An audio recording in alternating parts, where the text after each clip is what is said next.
নমস্কার বন্ধুরা, সারা টকিজে আপনাদের সকলকে স্বাগত। আমি আকাশে। এখন আমরা বাংলা এবং হিন্দি ইন্ডাস্ট্রি দুটো ইন্ডাস্ট্রির দুটো আপডেটস নিয়ে কিন্তু হাজির হয়েছি। তো একটা গান মেন্টাল সিনেমা বলে একটা সিনেমা আসছে ইয়াশ এবং নুসরতের, একটা কমার্শিয়াল সিনেমা আসছে। তো তাদের সিনেমার একটা গান রিলিজ করা হয়েছে, একটা কমার্শিয়াল গান, একটা ডান্স সং রিলিজ করা হয়েছে। কি একখান গান বানাইছে, সেই গানটা রিভিউ করব। তার সাথে Indian police force season 1 Amazon প্রাইমের নতুন ওয়েব সিরিজ আসতে চলেছে এবং খুব বড় ব্যাপার যে এটা রোহিত শেট্টি, পাগল লোক ভাই, একটা পাগল লোক, সেই রোহিত শেট্টি এই সিরিজটা ডিরেক্ট করছেন। কেন পাগল বলছি?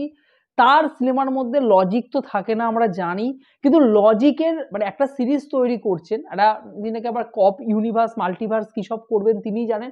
তো তার মাল্টিভার্সের মধ্যে তিনি কপদেরকে নিয়ে আসার চেষ্টা করছেন, মানে তার সিরিজের মধ্যে আসবে। এখানে শিল্পা শেট্টি রয়েছে, বিবেক ওবেরয় রয়েছেন। তো এই যে সিরিজটা, এই সিরিজটার গল্পটা দেখুন, এই যে টিজারটা, টিজারটা আমার ডিসেন্ট লেগেছিল, আহামরি কিছু লাগেনি, ডিসেন্ট লেগেছিল।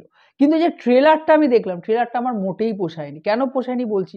প্রথমত, একটা ট্রেলারকে এত পরিমাণে বড় করা হয়েছে এবং গোটা ট্রেলারটার মধ্যে ক্যারেক্টারগুলো, এই যে গোটা ট্রেলারটার মধ্যে শুধু অ্যাকশন সিকোয়েন্স আমরা দেখতে পাচ্ছি, এটা রোহিত শেট্টির সিনেমার প্রধান বৈশিষ্ট্য, সিরিজেও আমরা সেটাই দেখতে পাচ্ছি। কিন্তু যে অ্যাকশন সিকোয়েন্সগুলো, এগুলো প্রত্যেকটা অ্যাকশন সিকোয়েন্স একঘেয়ে ভাবে চলছে, তার মধ্যে কোনো ওঠানামা নেই। তো এই সিরিজের ট্রেলারের শুরুটায় শিল্পা শেট্টি এসে সিদ্ধার্থ মালহোত্রাকে বলছে যে তোমার বিষয়ে আমি এর আগে অনেক কিছু শুনে এসেছি। সিদ্ধার্থ মালহোত্রা কি বলছেন যে কি শুনে এসেছেন? অবশ্যই ভালো কিছু শুনেছেন। শিল্পা শেট্টি বলছেন না, ভালো কিছু নয়। তো এটা কি ভাই, কি ইন্ট্রোডিউস হলো তার ক্যারেক্টারটা সম্পর্কে? বা এখানে এখন ছোট ছোট কিছু কিছু কথাবার্তা রয়েছে যেগুলো কিন্তু গোটা ট্রেলারটার মধ্যে কোনোভাবে ট্রেলারটা কিন্তু ভাইবসটা আমাদের কাছে তুলে ধরতে পারছে না। এবং এই যে গোটা ট্রেলারটাকে কাটা হয়েছে, আগা মাথা কিন্তু কিছুই বোঝা যাচ্ছে না। এখানে আমরা যেটুকু বুঝতে পারছি যে বড় একটা কাণ্ড মানে হয়ে গেছে অলরেডি।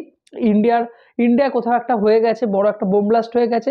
এবং এর যে মাথা আর কি, সে মাথাই বা কে, তার এখানে কি মোটিভ, তার উদ্দেশ্য কি, সে কেন করছে গোটা বিষয়টা ট্রেলারের মধ্যে কিন্তু কোথাও কোনোভাবে কোনো হিংসও কিন্তু দেওয়া হয়নি। তো তাকে ধরার জন্য সিদ্ধার্থ মালহোত্রার গোটা টিম কিন্তু এগিয়ে যাবে।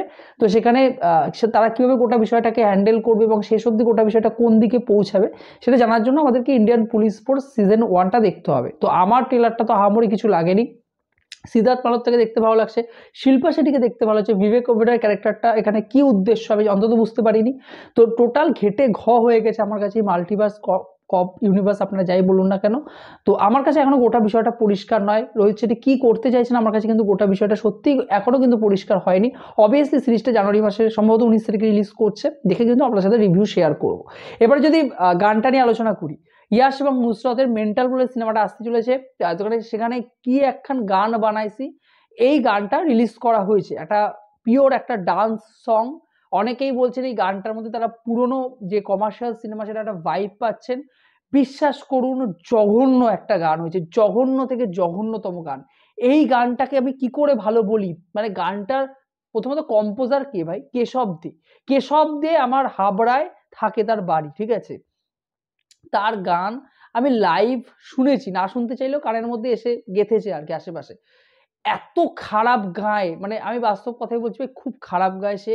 এবার তার কম্পোজার হিসেবে যে সে মানে সে কি কাজ করবে সেটা আমরা বুঝতেই পারছি। যদি কেশবদের 1 মিলিয়ন+ সাবস্ক্রাইবার, ভিউয়ার্স, তার ফ্যান রয়েছে প্রচুর আমাদের ওয়েস্ট বেঙ্গলে। তো তাদের কাছে আমি সরি চেয়ে নিচ্ছি, আমার ভালো লাগেনি ভাই গানটা।